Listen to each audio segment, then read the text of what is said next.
July in April tells the history of Kosei, a young 14-year-old pianist that had lost the capacity to perform. His first 11 years of life were time enough for him to get a great number of achievements in his country. There's any musician that has not heard of him, and his performances gave him a moderate fame. Despite the gift that Kosei had for music, he didn't enjoy too much dedicated to it. In humble beginnings, he used to practice for his own will, but little by little, his performances became an obligation to satisfy his mother in her last season of life more than something that he wanted to do. His mother tried to convert him in the person that she couldn't be, and he tried to make her happy, but to accomplish that innocent desire, he had to expose himself to long sessions of practice that ended causing him great emotional pain. In the last days of his mother, he couldn't say goodbye to her in the right way, and they got separated, beginning conflict, and when she died, his cause to play vanished too. Consequently, he stopped being able to feel his music. The trauma from the past has deteriorated his emotional health, and that has brought him repercussions in the present. Kosei suffers something similar to what is known as mental block, a nightmare to the author of any art, during which his motivation goes out or disappears. Kosei was attacked by a strong mental block that left seriously injured all the emotions that he had, and he was unable to play the piano for 3 years. The music never disappears from his thoughts, but he cannot play the piano anymore, making that he had a life in which he is feeling incomplete and trapped. Kosei has deep fears to face the piano. That mental block is a reason at the same time that an excuse to not continue, and that prevents him to live completely. Every day he's stuck and mired in uncertainty. Kosei believes that the loss of his gifts is a punishment for having hurt his mother in her last moments. Faced with the piano, Kosei descends to his psychological hell, illustrated in the sea bottom, in which he's alone, unable to hear his notes. Kosei is someone that knows about music. He discerns when someone is performing well. He feels the emotion that the others express with the music. The absent motivation of Kosei makes him feel hopeless. Why is his own music the one that he cannot feel?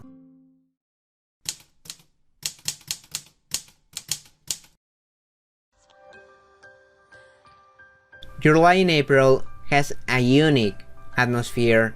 Hardly we can find another history that has an atmosphere so pure and clean, which achieves to encapsulate so well the essence that covers the high school years. The series is full of moments that transmit light and joy, and in these scenes, Kaori is the center of attention. She is the materialized happiness, and is a character constructed with many details. The color of her hair, the brightness of her eyes, her red cheeks. She has a life form that breathes freedom in every second. She do all that she want to do, living every day as if it was the last. She has so much affection for others. She's a violinist who doesn't mind playing perfect, but playing in her own way and leaving others a unique impression. Kaori is the atmosphere of the series. She is sad, the atmosphere is sad. She is happy, the atmosphere is happy. It's a character completely designed to be the opposite pole of Kosei. She modifies at will the feelings of the protagonist and makes him feel free, different, renovated, normal, cured, motivated, and happy. In the manga of July in April, everything is more quiet, sinister, reverent, and not just because it is silent and in black and white, but because here, the atmosphere seems to depend in the motion of Kosei to be constructed. I think that this is due to the magic that it transmits to coming directly of the hand of his author, and that actually these are the feelings that he felt when drawing. Per preferred it can be to watch the series to enjoy the presentation with sound, I must say that I recommend more the manga for different reasons. It's the original work, transmits a unique atmosphere, Kaori there doesn't explode, but the biggest reason is that the last printed chapters transmit so well the emotional desolation of Kosei, not for its scenes, but for the atmosphere that covers those pages.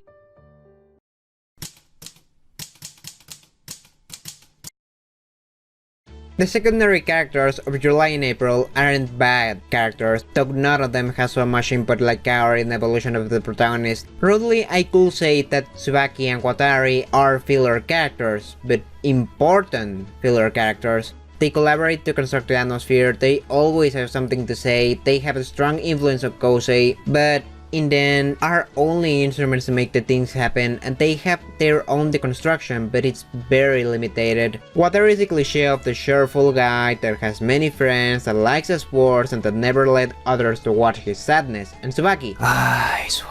Tsubaki is a cliche of the friend from the childhood. She looks more like the protagonist of a shoujo, and sometimes I ask myself, what is she doing there? And I repeat, it's not about character, it has contributions in Kosei, but as the series is progressing, it is so annoying. See that Tsubaki suffers, and that Tsubaki suffers, and that Tsubaki suffers, and Tsubaki suffers again. Whatever in Tsubaki fulfilling Kosei, the purpose that Laura fulfills in James Sunderland in Silent Hill 2, symbolize the hope of the protagonist and accompany him in the critical points of the story. Apart from them, there are Pamela Juanjo and Vegeta Super Saiyan 2. They are better known as Amy and Takeshi. Both are old rivals of Kosei, and their existence, besides serving to decorate nostalgic wallpapers, fulfill some interesting purposes and deconstruct the character of Kosei. Both of them allow us to see other parts of him and focus his identity as a pianist from other perspectives. Amy is a prodigious woman that is struggling in choosing a way of life. In the end, she turned into a pianist. Takeshi has a similar past, but his battles with Kosei lead him to the obsession. He's a character who accepts that will never be on the level of his hero, but reflects on how much he has progressed even though the descent with Kosei never listens. That is grateful with him for taking him to see things from other perspective. He admits that Kosei not always going to be there to inspire him, and that he must be independent. Amy symbolizes anger and sadness, and Takeshi admiration and acceptance.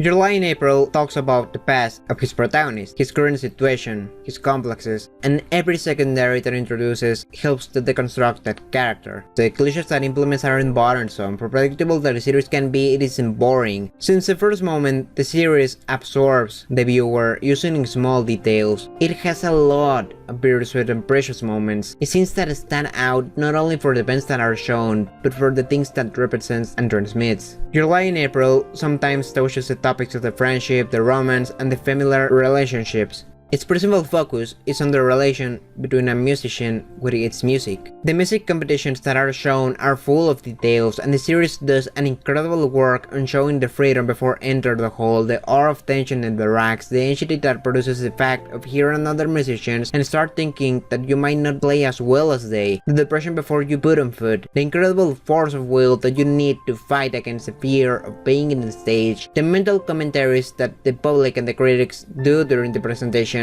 the monologue that the musician has inside him about the feelings that wants to express to the people, the atmosphere that fills the room that symbolizes the soul of the musician, the feeling of liberation and victory that follows the final mark, accompanying the artist when he's bowing in front of his audience as a way to say thanks.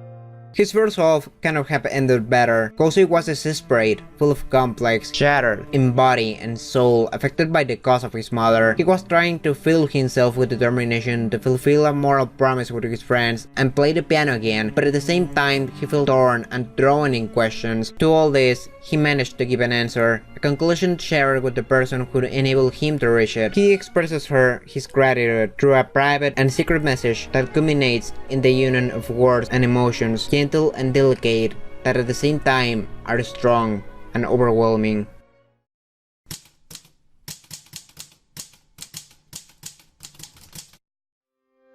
I do not like the second half of July and April, but any of these chapters are bad. The chapters 12 and 13 focus and finish the trauma of Kosei with his mother, by a performance in which I am sure he enjoyed demonstrating how great he is. In these chapters, it showed the unwillingness of the Naoshi Arakawa of avoiding ruining the final of his story by his lack of discretion. It seems also that Arakawa thought that in total, Tsubaki has not had enough patience in the scene, and he ended drawing several situations that could have been more taken from a shoujo, only to give her opportunities to approach Kosei. I repeat, these aren't bad chapters. Every moment has a good construction, and I will be lying if I say that I do not enjoy watching them, but it isn't something that contributes much to the main story of the series. And what about Zero Hiroko and the future and the girl that follows her? Well, we can put them on the section of secondary characters not so necessary. Hiroki is responsible for training Kosei. There is more than one reason why her presence is justifiable, but I can't stop thinking that this might have been a more important character. Un personaje que se introduce en esta segunda mitad es Nagi. ¡Asaltacunas! No te conformas con quitarle a ese niño la victoria, también le quitas la novia. Nagi, besides being an important follower of the worship of Kosei, is a character by which Naoshi deconstructs another aspect of Kosei that we hadn't yet seen so well. She's a beginner, but